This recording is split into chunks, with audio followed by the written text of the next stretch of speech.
ನಮಸ್ಕಾರ ಸ್ನೇಹಿತರೆ, ಇವತ್ತು ನಾವು ಕೇಳೋದು ಒಂದು ಸುಂದರ ಕಥೆ, ಹಸಿ ಕಟ್ಟಿಗೆ ಮತ್ತು ಒಣ ಕಟ್ಟಿಗೆ ಬಗ್ಗೆ.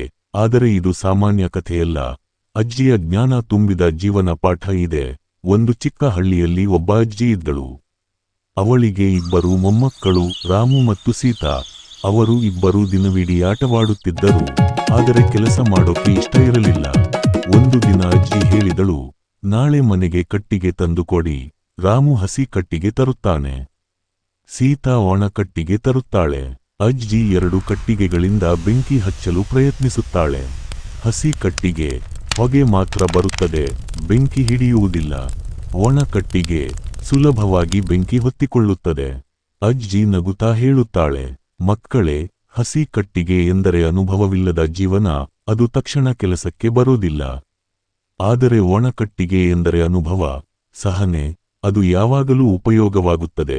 ರಾಮು ತನ್ನ ತಪ್ಪನ್ನು ಅರಿತುಕೊಳ್ಳುತ್ತಾನೆ. ಸೀತಾ ಸಂತೋಷದಿಂದ ಅಜ್ಜಿಗೆ ಸಹಾಯ ಮಾಡುತ್ತಾಳೆ. ಇಬ್ಬರೂ ಮುಂದೆ ಕೆಲಸದಲ್ಲಿ ಆಸಕ್ತಿ ತೋರಿಸುತ್ತಾರೆ. ಮಕ್ಕಳು ಪ್ರತಿದಿನ ಅಜ್ಜಿಗೆ ಸಹಾಯ ಮಾಡುತ್ತಾರೆ, ಕಟ್ಟಿಗೆ ಕಟ್ಟಿ ತರುತ್ತಾರೆ, ಮನೆ ಕೆಲಸ ಮಾಡುತ್ತಾರೆ. ಅವರು ಒಳ್ಳೆಯ ಮಕ್ಕಳು ಆಗುತ್ತಾರೆ.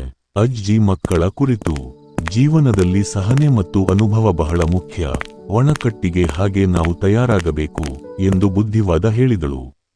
ಈ ಕಥೆ ನಿಮಗೆ ಇಷ್ಟವಾದರೆ ಲೈಕ್ ಮಾಡಿ, ಶೇರ್ ಮಾಡಿ, ಸಬ್ಸ್ಕ್ರೈಬ್ ಮಾಡಿ.